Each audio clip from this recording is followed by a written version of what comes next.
It'll tell you what type of things that you've done, led a COP, led trainings, healing groups. It'll show your recent events in a list there, and you can expand any of these.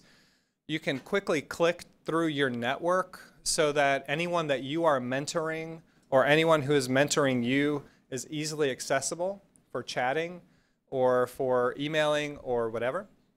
So there's a lot of different, and from this dashboard as well, you can click to create a new event or run a report. So you can see the types of activities that are happening in your region. For example, recently there was a crisis or a disaster somewhere, and we were really wanting to know what, we knew that there had been trainings in this region, and it was difficult to marshal or to mobilize trained facilitators because they weren't yet in the database. So if we can create a very user-friendly, simple, valuable tool for you, that'll make adoption of this tool more likely, and we will be more agile and responsive in the field as a result. So this is what the screen would look like to create a new event. You can create and manage events here. You can choose whether it's a training or a COP or a healing group. You can name it, describe it, and all of that kind of stuff. Very simple and clean user interface. It'll be eventually available in multiple languages. At launch, I don't know how many languages we'll have, but at least one of the first things we want to do with phase 2 is to have it available in English, French, Spanish, and Arabic, and we'll keep going from there. This would be the calendar of events, and you can, there's a lot of different options that I don't necessarily have time to go into here, but about how you can post events and register and all that kind of stuff. So the platform will allow users to pay for an event directly through the registration process. Facilitators will have instant access to funds, be able to handle any payment disputes and issue refunds and that sort of thing. So we're integrating a payment platform directly into this tool. Here again is like the ability to pull different types of reports so that you can see either what you've done or what's happening in your area. People who have are at different levels, you know, because it's profile based, the platform will keep track of what level and of, you know, facilitator you are or what you should have access to, and it'll automatically give you access to different types of materials, and it eventually will be able to even recommend next steps for you and help prompt you to do what will come next in your trauma healing ministry. So again, this is just more of the report screens. This is where the training materials would be available. So again, just simple folder type, you know, design here that most people are used to be able to access. So you click equipping session, and you'll have access to all the latest, most up-to-date tools that you would need for an equipping session. Anything from a checklist or the most recent materials or whatever that might be. And then for healing groups, it would be the same, and we'll add other types of events. So with one click, you would be able to choose from a suite of materials that would serve you well to accomplish that event. Yes, so here's an example. You could see, you can get a PDF of the book, authorizations for testimonies and photos and that sort of thing, anything that you would need. So that is just a very early snapshot of the digital platform. The original launch date for this was set back in the fall, but as you know, technology projects often hit roadblocks, and this one has hit a few. But I'm really happy with the progress that we're making now, and we know that it's going to continue to hit more. But we're determined to provide an excellent tool that's going to help draw you into doing more ministry and serve you well as you connect and communicate with one another and change more lives with God's Word around the world. So I think our current sense of when this is going to be launching, Nate, you can correct me if I'm wrong, is like summer of I'm kidding, this summer. This summer. So please pray, please pray that we can meet that deadline and that we'll hit 0 more roadblocks along the way. And then once we launch it, we're going to be reaching out to you to hear back from you so that we can hear how useful it is. We're going to immediately start a phase 2 of development because we already know that there's going to be things that we wish were there that won't be. So as soon as we launch this, we're going to party a little bit, and then we're going to get up the next day and start phase 2. And that's when we're really going to be coming to you and saying what's working well, what's not working well, what's the number one thing you want us to change. And so thank you.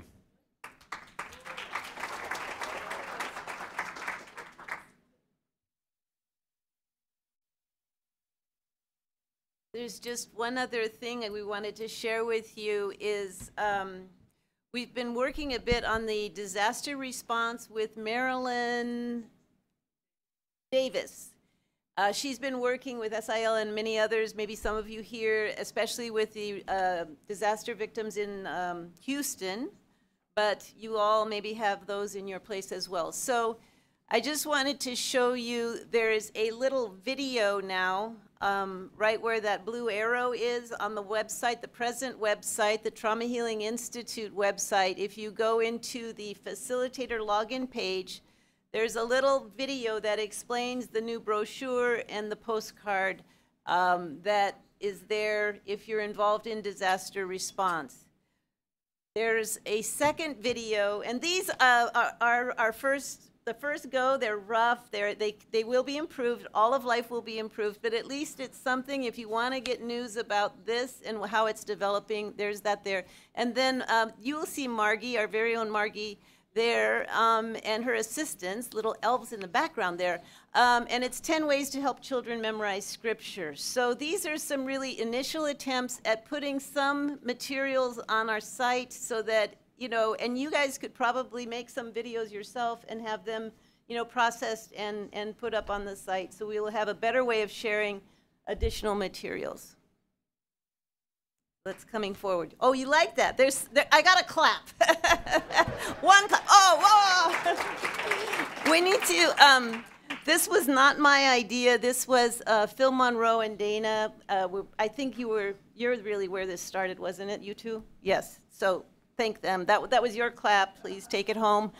So now we're ready to, and thank you for ideas. And that's really good. So now we're ready to break into our tracks.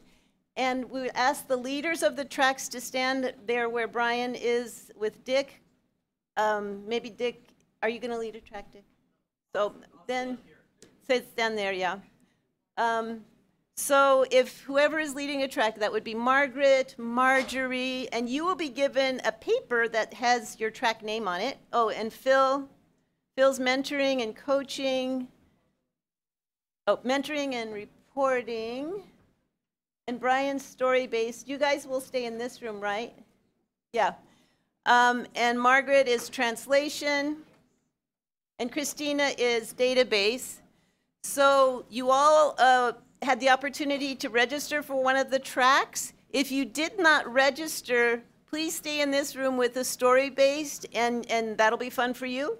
But if you did register for one of those tracks, please go with your person, and you will be guided to the location where that will take place. I hope you have a wonderful time, and we'll see you in the morning. You're welcome.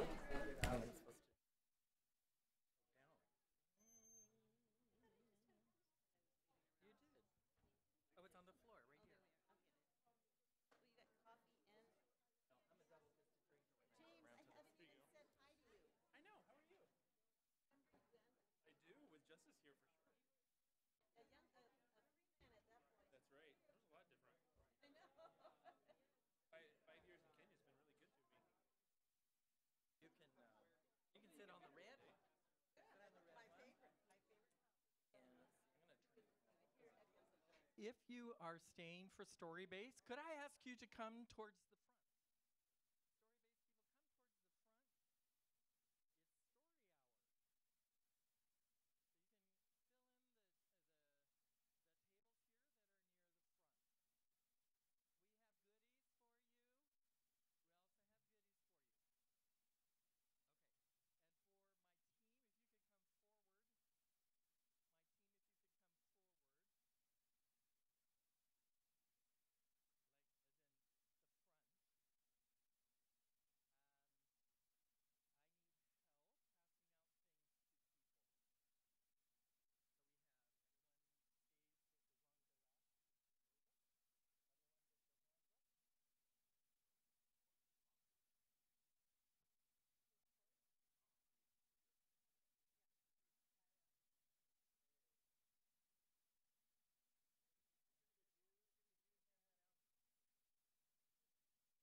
And you should have 2 handouts.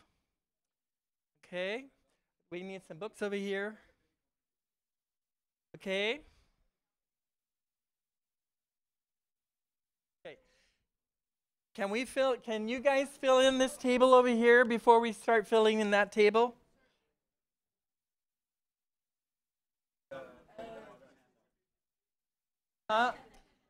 Then you will identify with the trauma more. Yeah. Yes. Okay. You don't have the big one? The pieces of paper. You all have everything you need? 2 handouts, the booklet and the handbook. You don't have the booklet. Do all of you have this? You don't have one? You have one? One. And we need 2 books over here. 2 books over there. You need a booklet and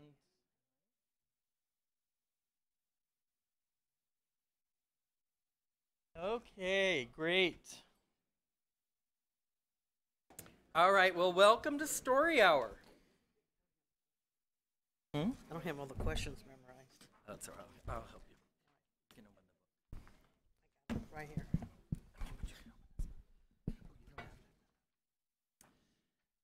All right, this is what, if we get up on our stools, if we can. Yeah, we'll try. Her job is to not fall over. These are odd little chairs. Okay, what we'd like to do today, I just want to let you know what we're going to do over the next few moments together.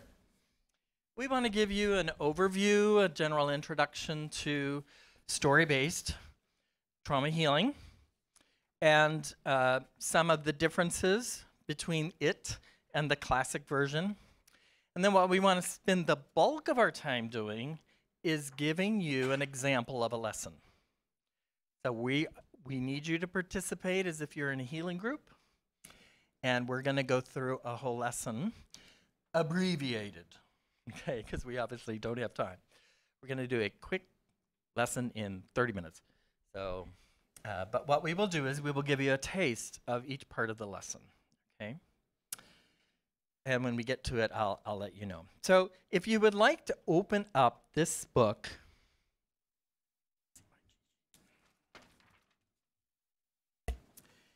if you turn to the very first page, you'll see the table of contents.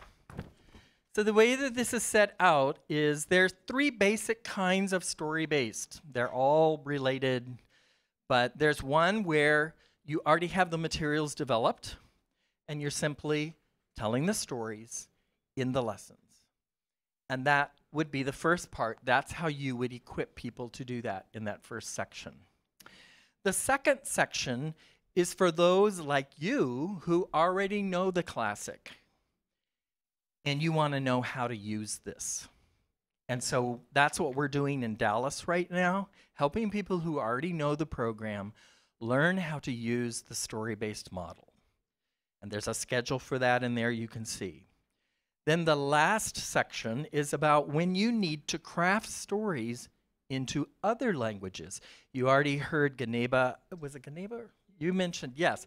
In Niger, they just finished doing this with his 6 languages. Mike has done some in other languages. We're starting to do it in Nepal with other languages. And that has its own challenges. So after we've gone through a lesson together, Mike and Gueneba are going to talk for a few minutes about what you need to think about when you do that. And if we have a chance at the end, we'll take any questions you might have. Okay? Is that all right? Good. Is everyone awake? You need to kind of do that to your face to wake up? Okay. A few other things. So the story-based is made up of a modern life story like we have in the book, followed by questions. And it's more than just the 2 or 3 questions at the end of the story, because people aren't looking at a book. All the principles are being pulled out of the group from the stories and discussed. The stories start out, the questions will start out quite general. And if you look at, you should have a little handout that is colored. And if you remember the facilitator book, you have something that looks like this for the classic. If you notice, this is a little different, okay? So you want to tell the story at least twice. Then you want to ask, what were their impressions? What did they remember about the story? What happened in the story? Then what did they like about the story? And what was difficult about the story? Not so much what they didn't like, but what was difficult? Were there some really difficult things they had to work through while they listened to the story? And then there are a set of specific questions. Now, those of you who may be experienced in storying, you can ask a whole bunch of questions. That's fine. But don't ignore the specific questions that are in the material, because those have been specifically crafted to help pull out the information that you're covering in this lesson.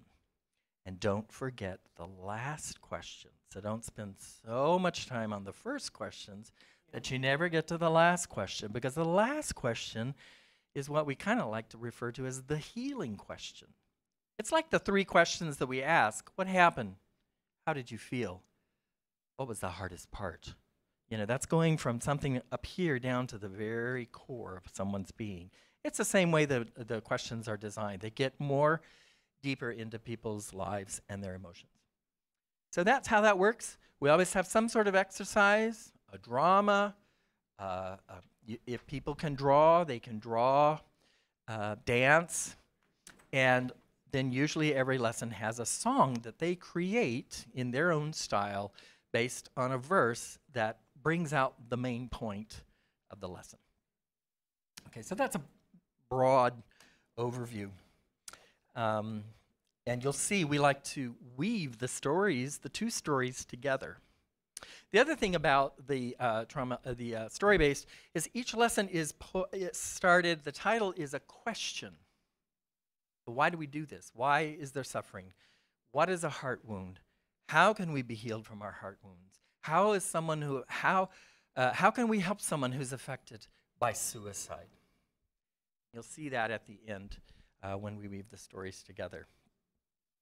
It takes longer to equip people to do the story-based than it does the classic. They have to learn the stories, and they have to learn the principles, and they have to practice the lessons with each other. But once they got it, they can take it anywhere. Okay? So that's exciting.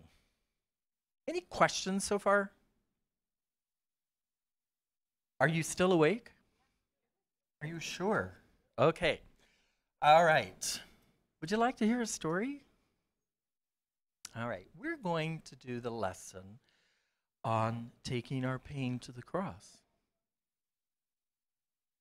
Why can we take our pain to the cross of Christ?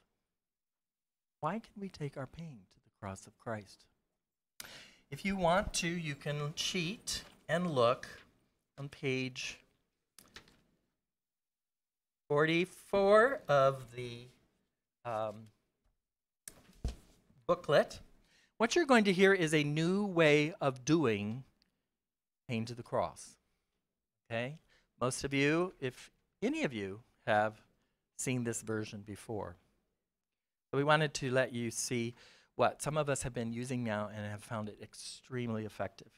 Even in the classic form, we use the story-based for lesson taking our pain to the cross. Okay, let me tell you a story. You might remember Pastor Mark. Pastor Mark, his father died when he was only 3 years old, and then he had to go and live with an uncle who was very cruel to him. So now Pastor Mark is a pastor, and he has a church in a community that's going through a lot of trauma, a lot of difficult things. You may remember Pastor Indri. Pastor Indri, remember, he was leading a church, and they had to flee and run into the forest And on the way, remember what happened? His wife died. And they had to go so fast they couldn't even bury her, hardly. He was still having trouble being angry. Sometimes he had nightmares. He had worked through much of his grief, but it still hurt. There was still a hurt down deep in his heart. One day, Pastor Mark invited Pastor Indri to come to a special gathering at his house where Pastor Mark had been running a healing group. When Pastor Indri got there, he noticed that Pastor Mark's wife was handing out pieces of paper and some markers. He also noticed that in the corner of the room, there was a cross. So after everyone had sat down, Pastor Mark began to talk, and he said, all of us have suffered many difficult things. Some of us have lost our arms. Some of us have lost our homes. Some of us have lost our loved ones. There's been death, war, crisis after crisis. We all have hurts. But the Bible in Isaiah 53 says that Christ carries our burdens. He carries our grief. And he is inviting us to bring our pain to him. So what we'd like you to do is take some time to think about what are the pains in your heart and write them down on the piece of paper. If you can't write, that's okay. Just draw a picture or a symbol or a mark that symbolizes that pain you have in your heart. Take some time, and when I start to sing, come back and we'll have a chance to share and pray. So they did that. Soon you could hear people writing all over the room. Pastor Indri started to write. Tears began to fall, and he cried. After a while, Pastor Mark started singing, and people came back, and he said, now I'd like you to break up in twos and threes. And if you can, share with another person, and then pray together. What pain are you bringing to Jesus? So soon the room was humming with people talking, sharing, and praying. After a little while longer, Pastor Mark began to sing another song, and they all came back together. And he said, now it is time for us to bring our pain to Jesus, to the cross of Christ. Each of you has an expression of pain that you have put down on your paper. When you're ready, and if you're ready, you can come and put it here in the little box in front of the cross. If you're not ready, you could bring it beside the cross. If you want to just lay it there and say, someday, Lord, I want to be ready. You're ready, you can come. So they started singing a few songs, and as they did that, people came and they brought their pain and they put it in the box. And then Pastor Mark says, what we're going to do now is burn these pains. And as they burned, he said, you know, this isn't magic. But God has invited us to bring us his pain, bring him our pain. And so we can bring it to him. And as this burns, we can begin to our journey of healing. We're leaving it with Jesus. As it burned, there was a calmness in the group. And after everything had been burned, they sang a song of joy, prayed for one another, and they went home. Pastor Indri slept very well that night. But let's go back and think about Pastor Mark. Before people brought their pain to the cross, Pastor Mark took his piece of paper and he slipped it into his pocket, hoping no one would notice. Later that night when he got home, he pulled that out of his pocket and he said, Papa, you left me alone so long ago. Why does it still hurt? Then he took that piece of paper. He lit a candle. He burned the paper. And as it was burning, he said, "Dear Jesus, I am giving you this pain from so long ago." Then Pastor Mark slept well. And that's the end of our story. Normally I'd tell you again, but we don't have time for that. Why do you think it helped people heal when they came, wrote their pain on a piece of paper, brought it to the cross of Christ, and had it burned?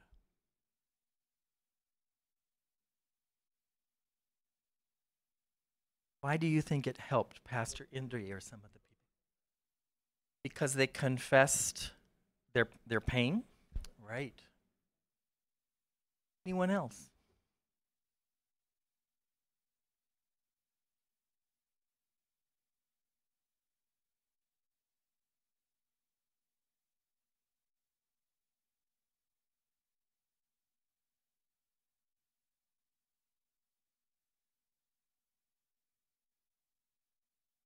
They were able to bring it out and surrender it.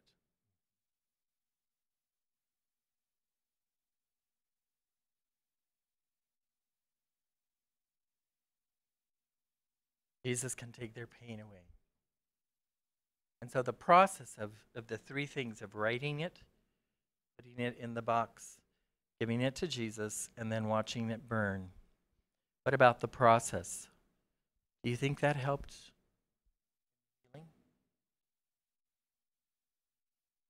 And why? Yes.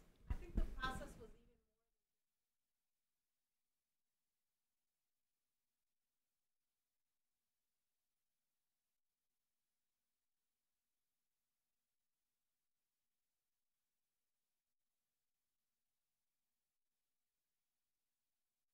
Anyone else?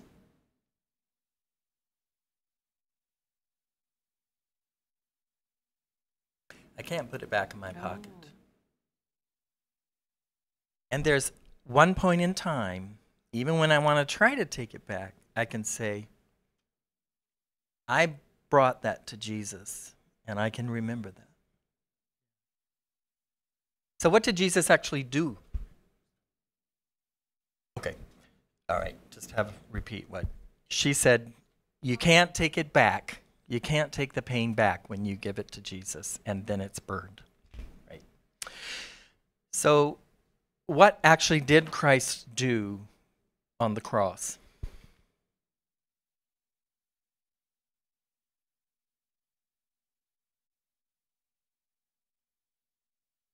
Yes.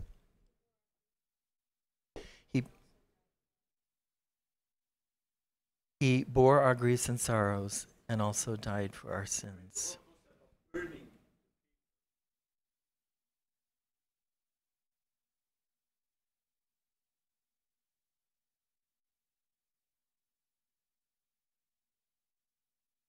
Mm-hmm.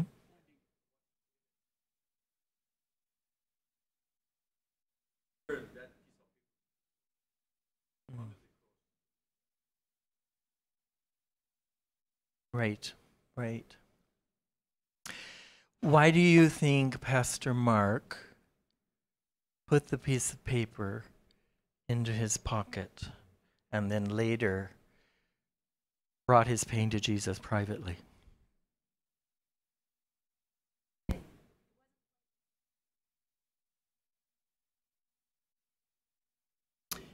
He wasn't quite ready to bring it back to Christ. That could be one reason. Yes. Mm-hmm. Anyone else? Yes.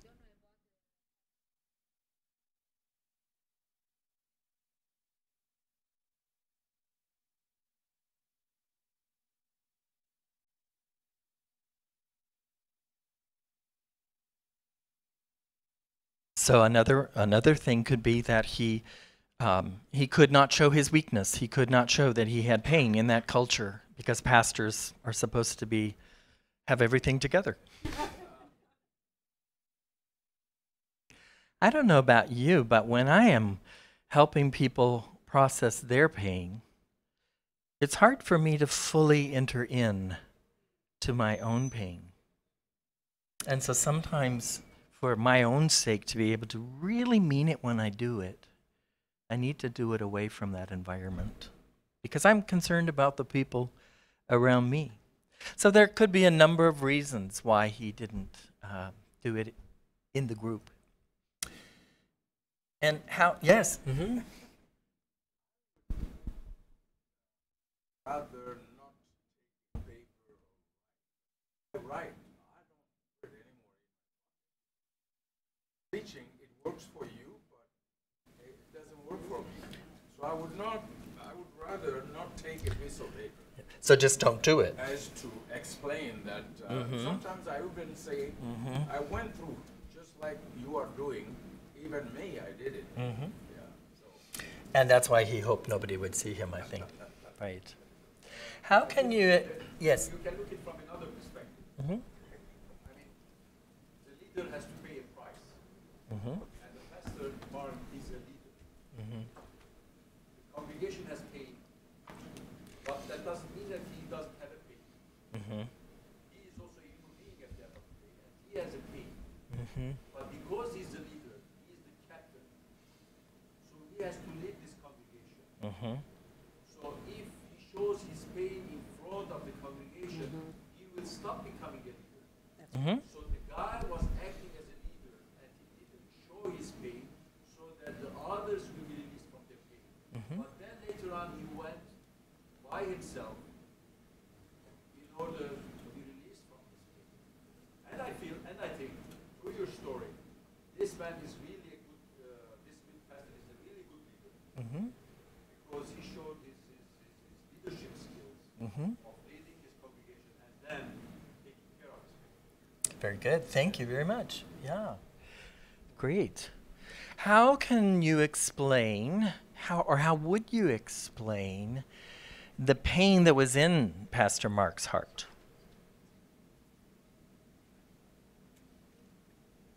What was the pain that Pastor Mark had in his heart? Lack of father's love, because the uncle didn't love him and didn't pay attention to him, and father passed away very soon, so he didn't receive any fatherly love. He had his father had died. He didn't have a father, and his uncle was very cruel to him, and so he was suffering from that lack of love, that lack of fatherly love. Abandonment. He felt abandoned. Yes, sir. Feeling of bitterness because of neglect. Yeah, I think it's probably a combination of all those things. Yeah. Right. Well, we want to now think about a story in the Bible that also talks about someone who had some very difficult pain and brought it to Jesus. And Joy is going to lead us through that story. This is out of God's Word. And this is now on. This is out of God's Word, and it is true. Jesus had been asked to go heal a young girl who was very ill. And while he was on the way, there were crowds of people around him. All were pushing, trying to get up next to him. And there was a woman in the audience, in the crowd, that had heard he was passing by. She had an issue of blood for over 12 years. She had spent all of her money, suffered under the care of doctors, and she never got better, but she got worse. Well, when she heard that Jesus was passing by, she went up behind him and she touched his cloak. And she thought, if I can just touch the hem of his garment, I will be healed. And she was. The minute she touched the hem of his garment, the bleeding stopped, and she could feel in her body that the suffering was gone. Well, immediately, Jesus could feel that there was power that had gone out of him, and he said, "Who touched me?" Nobody said a word. And pretty soon the disciples said, Master, it could have been anybody. Look at all these people. It could have been anybody that bumped up against you. But he kept looking. And finally, the woman got enough courage, and she came with great fear, and she fell at his feet, and she told him the whole truth. And Jesus looked at her, and he said, My daughter, your faith has made you well. Go in peace and suffer no more. So I have a few questions for you as well. How would you describe this woman in the story, in the Bible?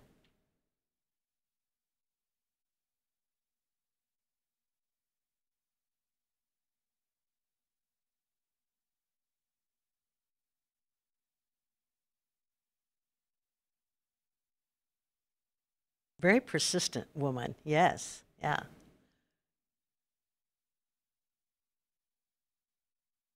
Yeah, she was desperate, yes. Mm-hmm. I like that persistence, though. In what way did she show persistence?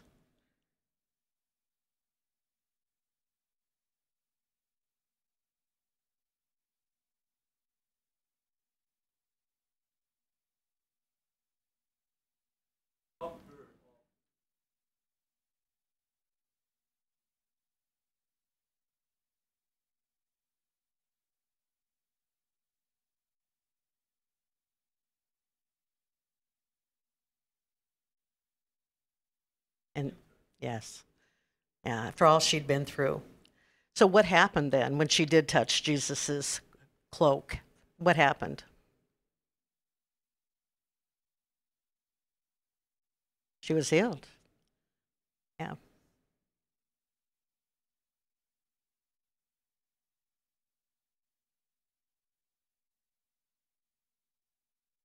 That's right.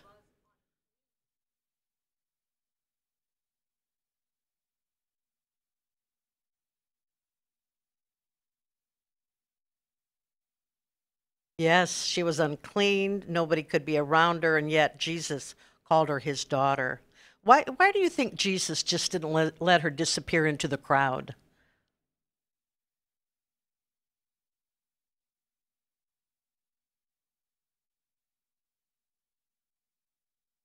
Why do you think that Jesus did not just let her disappear into the crowd? He kept looking for her. He looked until he found her. Why do you think that is?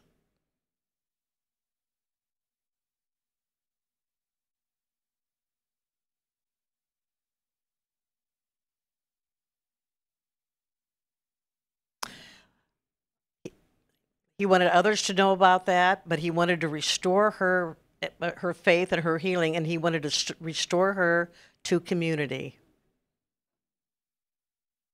Please.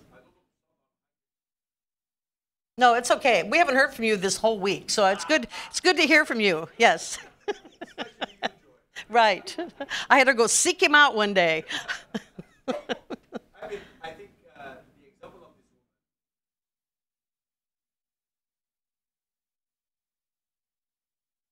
God so loved the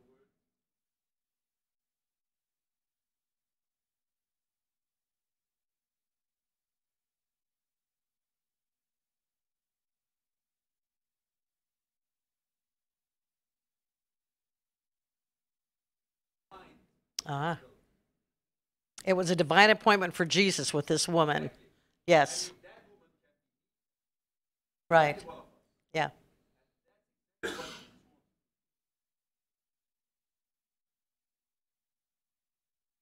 Yes. I love that. I love that. Jesus had a divine appointment for her to look for people, to find people, and to save people. It was not a happenstance that she was in that crowd walking and touched. It was a divine appointment. Yes. And I think it's not perhaps heal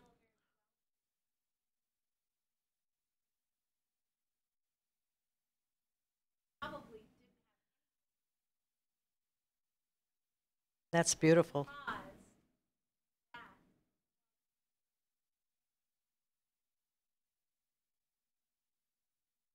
Well, I love the fact that you said that he was on the way possibly to see a wealthy daughter, and he took time for somebody who was, she'd spent all of her money.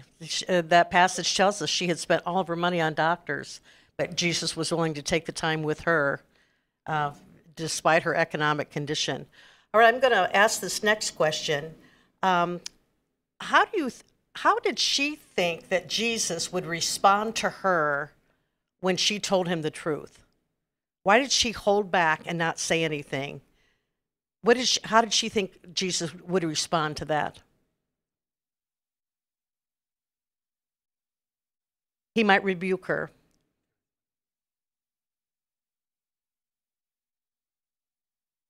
Bit like she had been experiencing rejection in her community.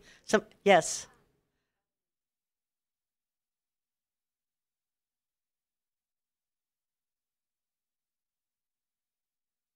Lack of trust, because no doctor had healed her.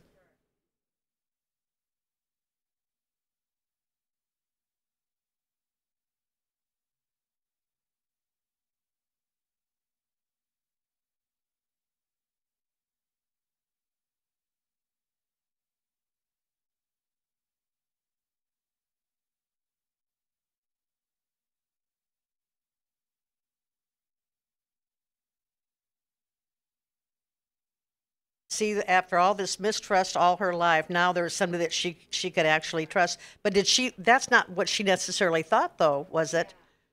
Oh, yes. Right. Yes.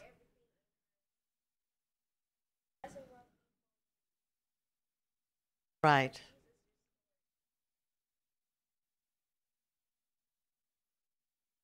Yes, very good.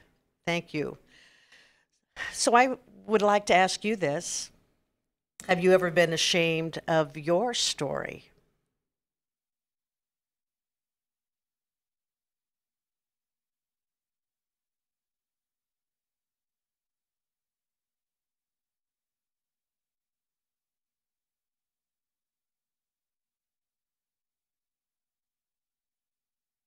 You th-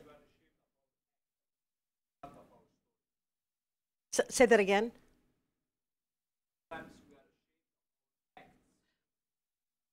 Yes.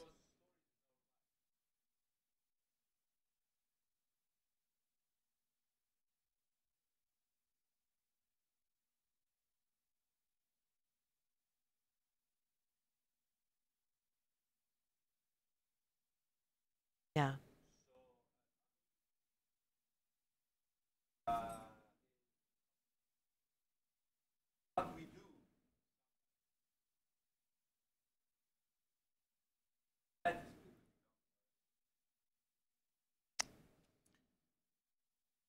That's good. That's good.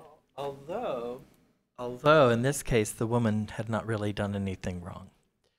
So I would say she probably was afraid of her whole story, her story of shame, her story of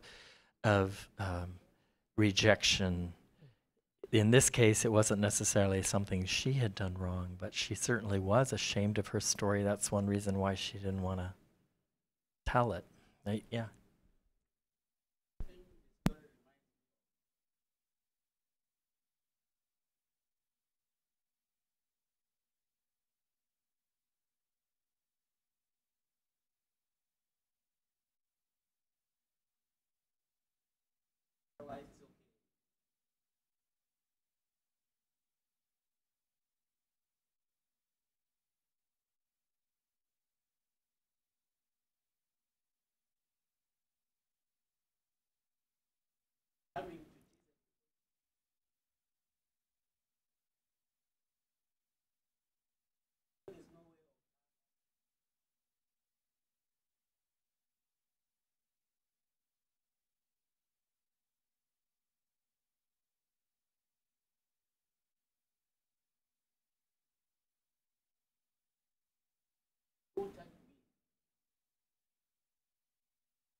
Thank you. Thank you for that.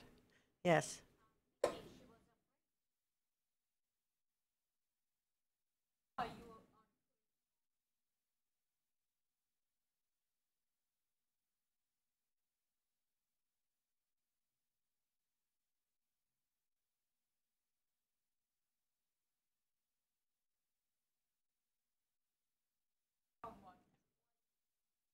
Right. Yeah. That could have been her reaction, that he would have thought she was unclean. I have one last question for you. How do you think that Jesus would respond if you told him your whole truth? Your whole truth.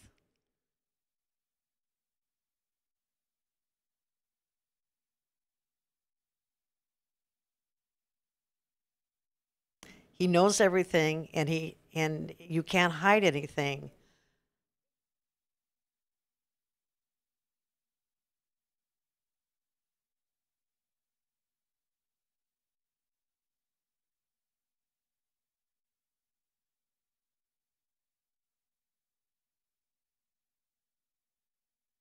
Yes.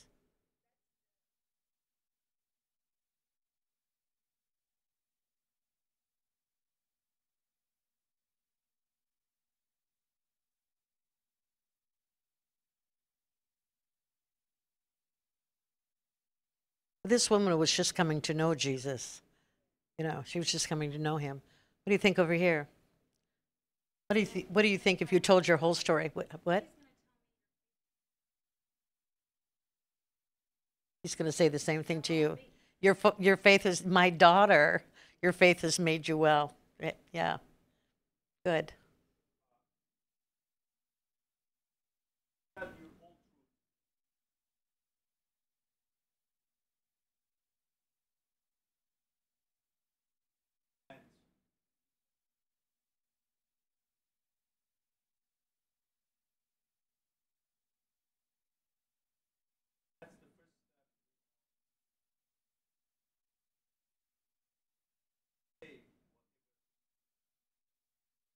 Doesn't mean everything.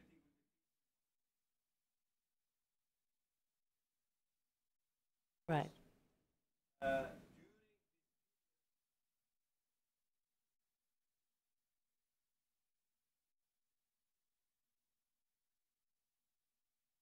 There has been so many things not thinking that yes, and nothing fixed. Gradual time that easy, that healing step by step.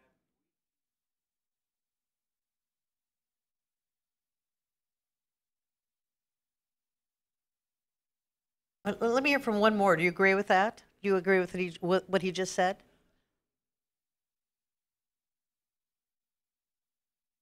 I'm sorry? Didn't hear very well. Okay, then I'll ask. Here, Pastor over, he's got a comment. We got a pastor with a comment. I would Please. say it depends on type of problem you are going through. Sometimes it depends on the individual. For some of them, some people fix right away.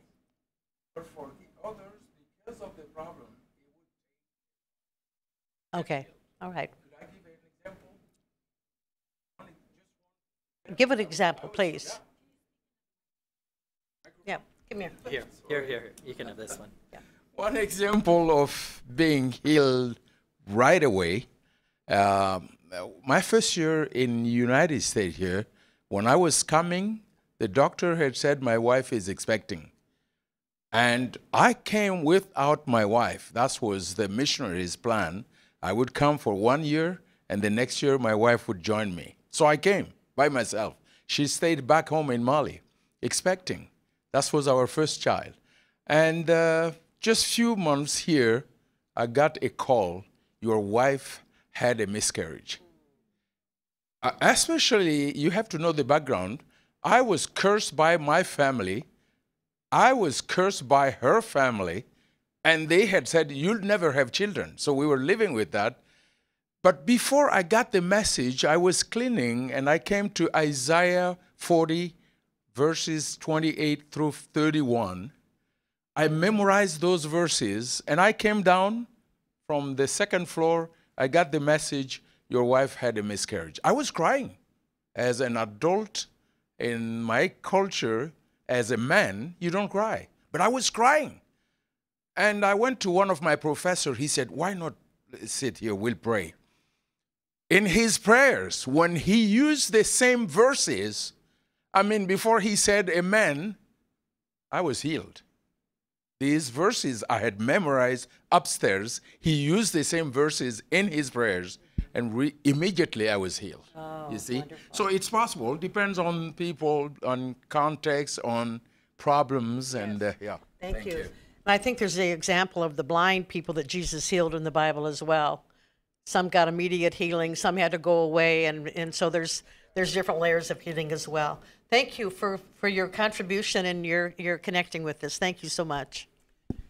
Yeah, just a few comments since it's not really a healing group, and we're trying to help you understand how this works.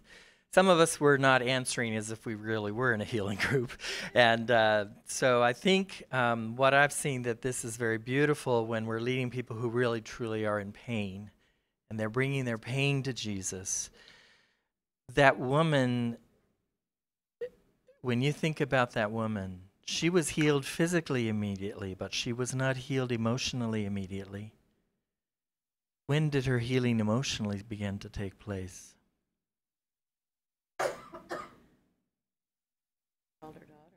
When he called her daughter.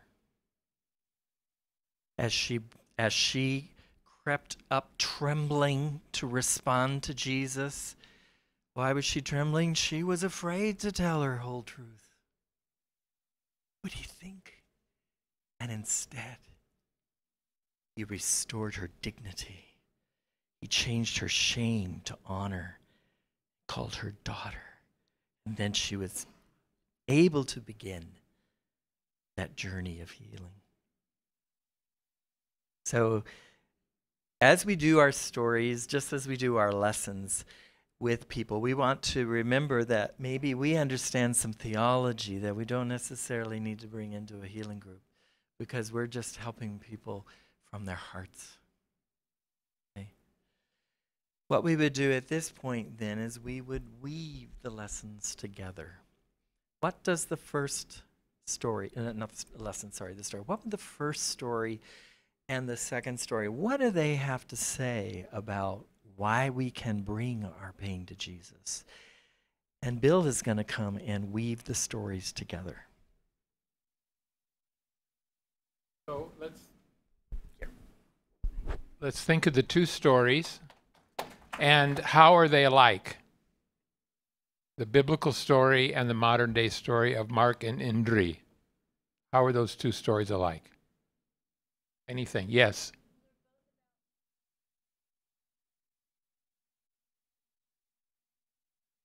Yep. Great. Anyone else? How are they alike? Anything similar in both stories?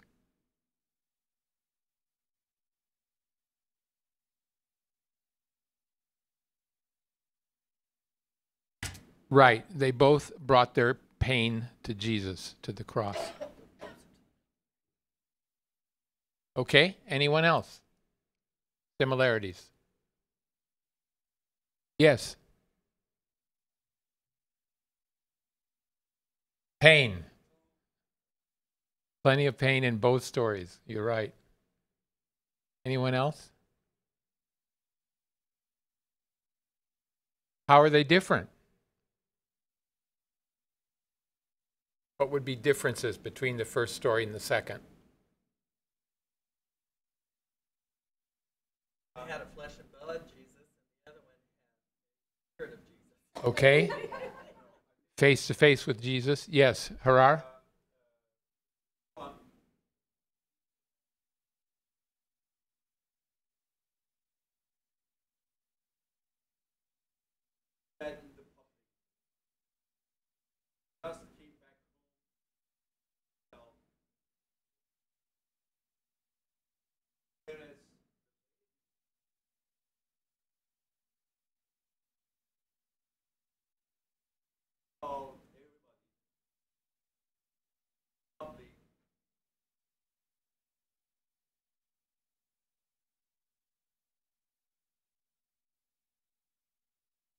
Okay?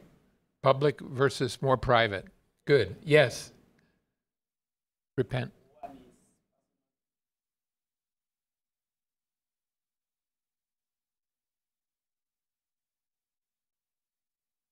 Okay, yeah. Lost his wife, grieving. The other was an actual wound, pain, illness. Anything else different?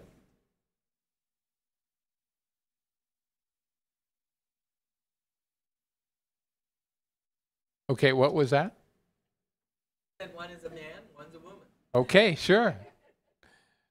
Great. Okay, now, how do both of those stories help us answer the question, why bring our pain to Jesus? Why should we be bringing our pain to Jesus? Think of those two stories. How do they answer that question?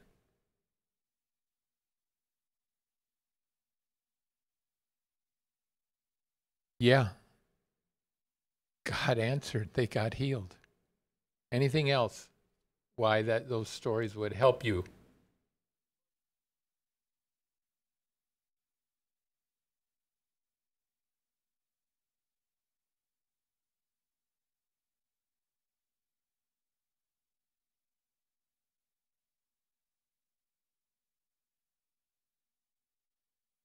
Wow, both of them had gone to the end of the dead end and they needed something beyond themselves.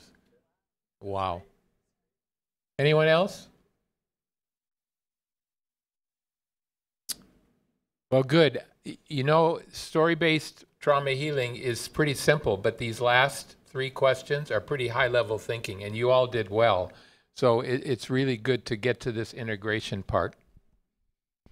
Thank you, and thank you everyone for helping me. Thank you for engaging. We're going to step out of our healing group just for a minute now and become more equippers to help you understand the process. First of all, how was that? Was that good? Yeah? Okay. So if you turn, this lesson starts on page 44. And then, of course, then we want to take our time, take the pain to Jesus. And so in here on page 47, you can see a little script that you can use. And of course, in story-based, let me just clarify, we aren't memorizing. If you go back and read the stories, you'll realize that Joy and I didn't recite it word for word.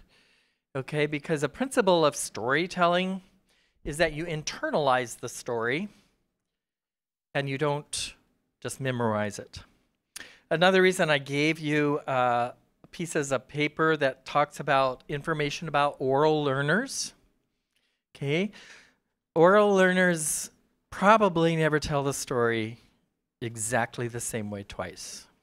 Okay, so I'd encourage you as you begin to use the story method to look at some of those ideas of how oral learners are different from learners who do it by writing or reading, okay?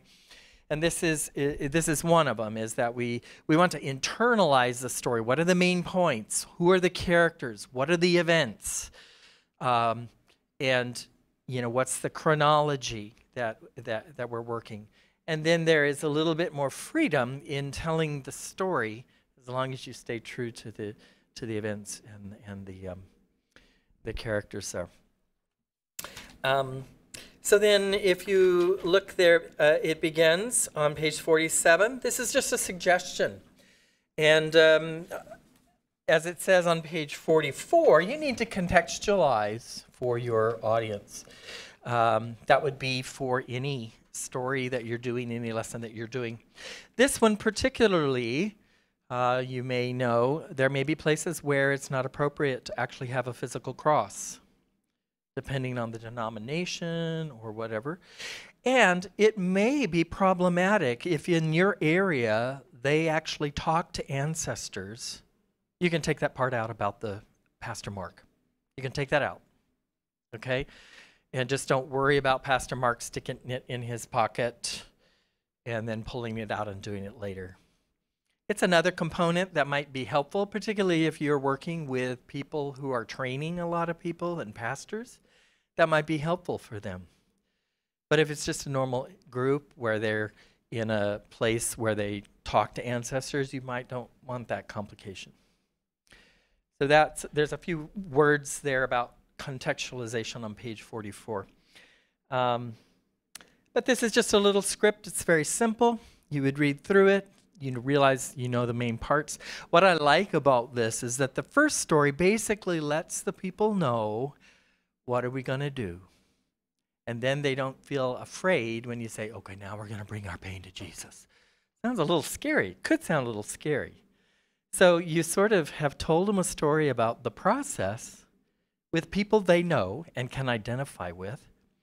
And then it's very simple to say, okay, now just like Pastor Mark had the people in his home write their pain on a piece of paper, I'd like you to take that time right now and do that. Pray to the Lord, think about it, and then you lead them through the process. It flows very naturally. Okay. Are there any questions about that process of the lesson? Anything you'd want to process, comment, say? If you can't think of it right now, hopefully we'll have a little time. What I want to do now is let Mike McCord, who I'm very grateful to. He has done a lot in the earlier days, particularly to get this story-based stuff going. He's going to come and with Gueneba, they're going to talk a little bit about that third kind of thing where you've got to translate it into some other languages. Thank you. Thank you, Bryan. I think one thing to think about is how many different languages are being spoken in this room, just right now. I think each table has non-native English speakers at the table. Is that correct? Just about everyone? So what is the challenge of Pastor Joseph, what is your mother tongue? Bambara. What's the advantage of telling a story, a trauma healing story in Bambara rather than in English or in French? Yes, if the whole table here in your healing group was Bambara speakers, what would be the advantage of you speaking in Bambara rather than French? Just briefly. I heard somebody saying that mother tongue is really the tongue of your heart. Really, it goes deep into you because it's this language. You learn it since you were little. So it brings more light to the story when you hear it in your mother tongue than in anything else you learn later. What did he say? It goes without saying, amen. So what we're doing in translating the story into the mother tongue is we are breaking down barriers. Barriers of communication. There's speaking in the mother tongue, speaking in a way that I would not speak in another language. Another is we're breaking down a cultural barrier. The language is related to culture, and what we're trying to do is get the message into the heart. Okay?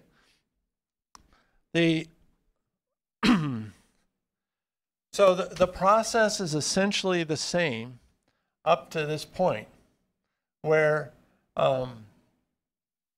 what we've done, I'll just speak from an example in Nigeria. We were working with 5 language groups at a time, and say, for example, we have 4 here. And we're divided into tables, a different language group at each table. All right? And so but we're blessed in that the people at the tables understand English, or they understand a regional language like Hausa. And so they have learned, so they've gone through the process of learning the story, listening to the story in one language and processing it. Then they have to say, okay, how do I move this into my mother tongue? because the way I tell a story in my mother tongue is different than the way it's said in English, right? There are just different expressions, like how do I know this story is true? How do I, or whether it's a made-up story. So what we're having to do is, if you turn to page 16 of your handbook, I'll just talk through it a little bit so you have a reference.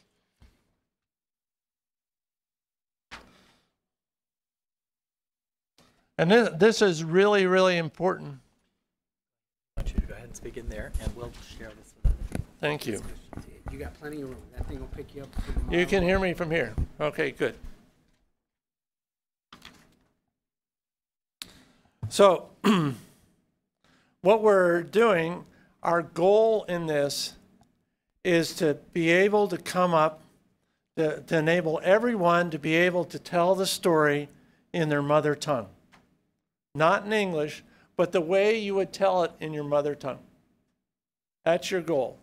A second goal is for you, is to get a recording of the story so that you will have a reference. And so you'll have a reference to recall the story again, so when you have a healing group, you're not necessarily sticking the, you get the recording on an SD card, all right? And you can put it on your phone, but just as a reference. But your objective is to tell the story the way you would tell it in your mother tongue. And so what happens is, I'll just take Gueneba's table, for example, is it's the same thing. You listen to, go to the bottom of page 16. You go, number one, you're listening to the story, you listen to the staff member tell the story, then you discuss the story. You've done that before. Then you discuss the characters and the places. You're just doing all these things to try to remember the story. And then you go down and just talk about, how do I divide up this story into sections? And it's amazing how people can figure out what the sections of a story are. Like the story you just heard. It was, what were some of the sections of the first story about Pastor and Mark? Do you recall that?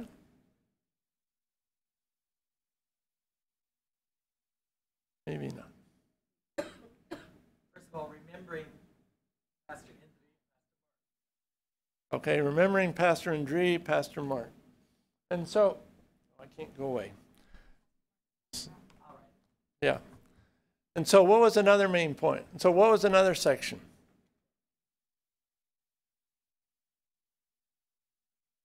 You recall? At the house.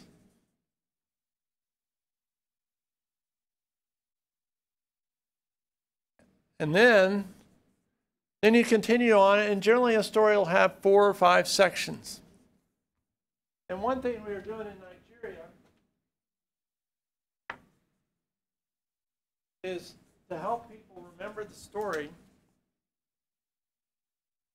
We would have them just get up a piece of cardstock, cut up a card. It doesn't have to have lines or anything, because all you're doing is drawing a picture for you, not for anyone else to see. And so I am a terrible artist. You know, I show my pictures to other people and they laugh. But I can do things like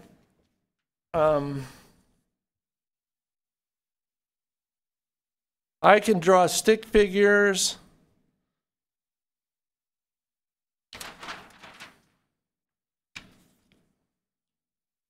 And this is my picture of, now I come, this is a picture of me, I'm coming and bringing my pain to the cross that I've written on a piece of paper and a basket, and there's the cross. You can't see it from there, but this is for me. And so as I'm practicing the story, it's, there are no words are allowed on the card. It's just what we're doing is connecting to a different part of the brain. But just the simple act of drawing a picture helps you remember the story. Okay? So each person at the table is drawing their own set of cards based on those sections. All right? You can do it other ways, like in point number 4, but I will move on. Then the next thing we would do is discuss any key words in the story. Like, for example, cross. What's a cross? That may be a point to discuss.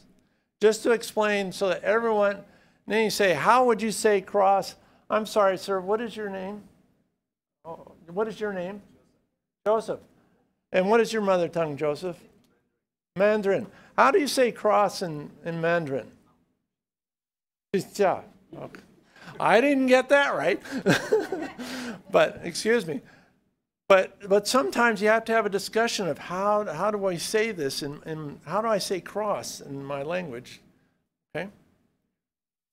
And then, so you have all this discussion, then each person practices telling the story, okay? Each person in the group practices telling the story, and the rest of the group is there to help and encourage and correct the story. So Gueneba will start, and then it will and then the rest of the group will help her. Then we'll continue to the next person and next person and next person. And then you know what? In the process of going around the circle, everyone is learning the story a little more. What happened here? Oh, okay. Okay. And then the group decides who is told the best story. Okay? The most accurate story. You know, in a way that is told best in Mandarin. Okay, not in English, but in Mandarin. Because we're assuming that everyone at the table speaks Mandarin. Okay? And so then what happens is you make a recording. I have a phone here today, but sometimes I just have a digital voice recorder, a means of recording the story. So I would ask Gueneba, who's a table facilitator, to take it over to him. Yes. And then Gueneba has learned how to run my phone, operate my phone, and how to record on my phone, or a digital voice recorder. And so, tell me your name again, I'm sorry. Joseph, sorry. Then Joseph, it's been all agreed that Joseph tells the best story in Mandarin, right? Is the group agreed? Okay, the group is agreed. Okay.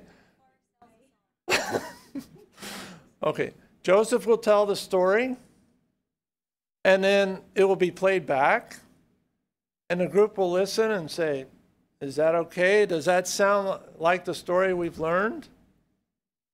Okay.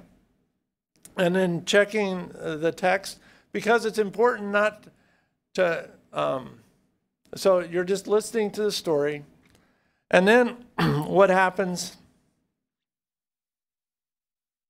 One person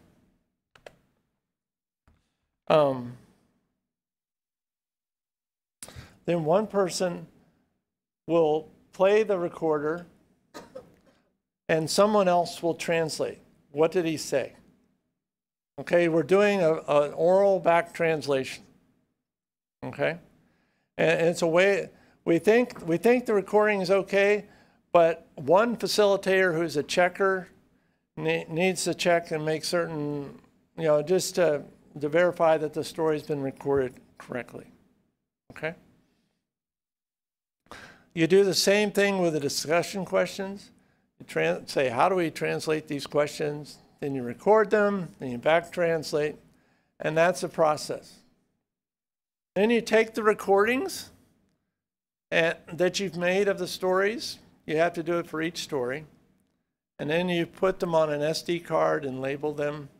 And at the end of the sessions, or at the end of the equipping session, you give the recordings to all the participants, an SD card, if they have phones.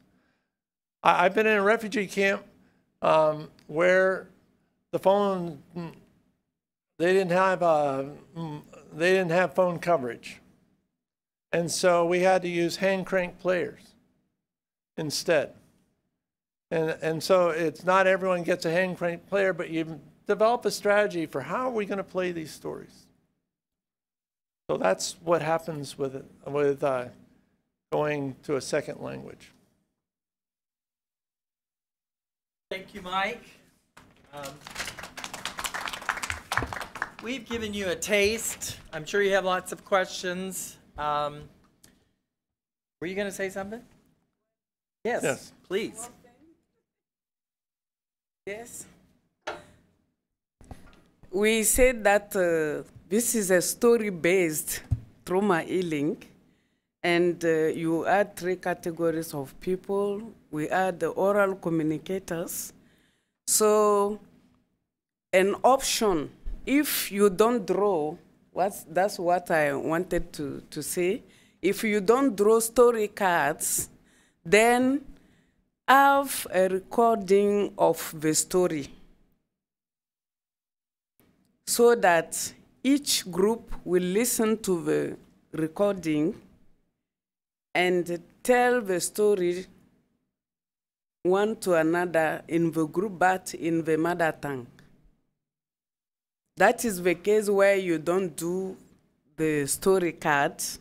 You listen to the story and tell it, and the group will help you remember some very important parts.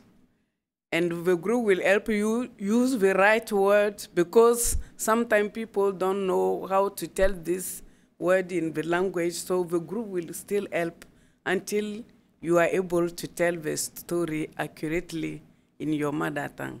Thank you. Yes, thank you very much.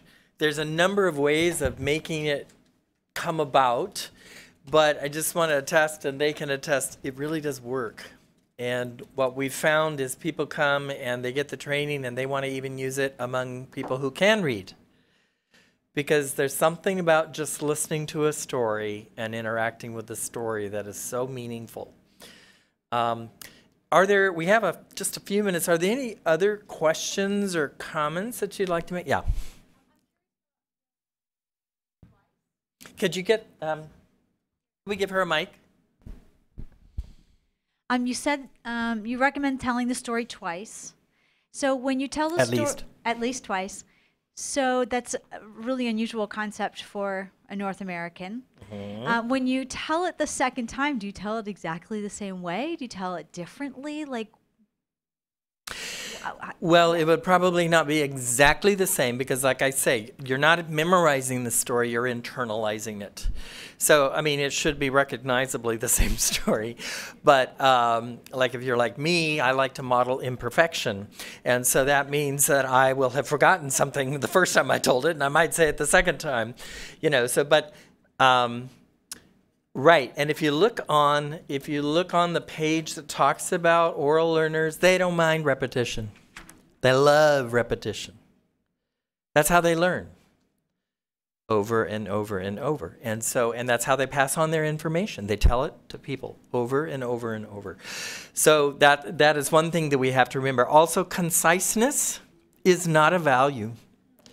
So, you know, we try to look for the most economical way of phrasing something and making the sentences look really nice when we're writing.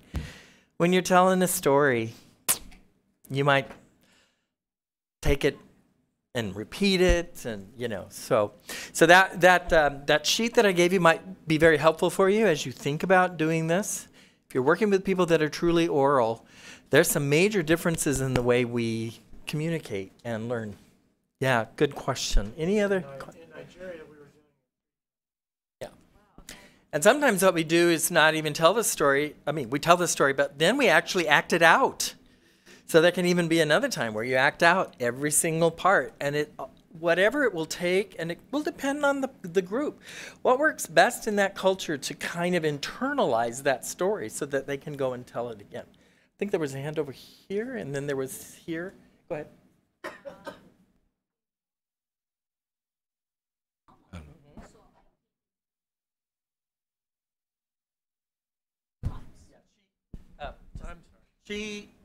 She was just saying that in Farsi they did the drama. Do you remember seeing the quick little drama there that they gave us a taste of that? So that's using sight and sound. Yeah. I think you had a question or comment? Comment, remark. You don't have to repeat exactly first time, second, but you have to remember that you have some key questions and stick to the answers to those questions.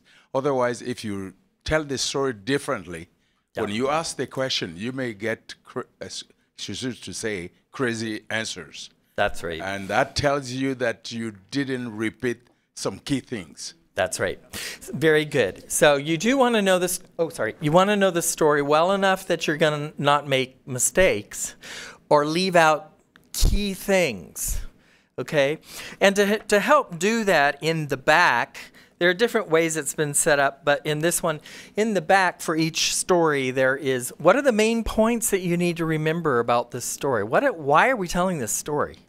What is the main points? And then the questions that have specific answers have been listed there with, now, an expected answer. They don't have to answer it exactly this way, but if they haven't answered it, then you might need to, as we say, add. Did you notice, I think there was one question that I felt I needed to add an answer to when we were asking because no one had really quite gotten the answer that was in the story.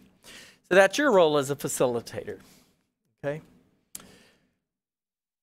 Thank you very much, and I hope we've convinced you that this is a really very credible, wonderful alternative for people who cannot read or people who don't have scripture.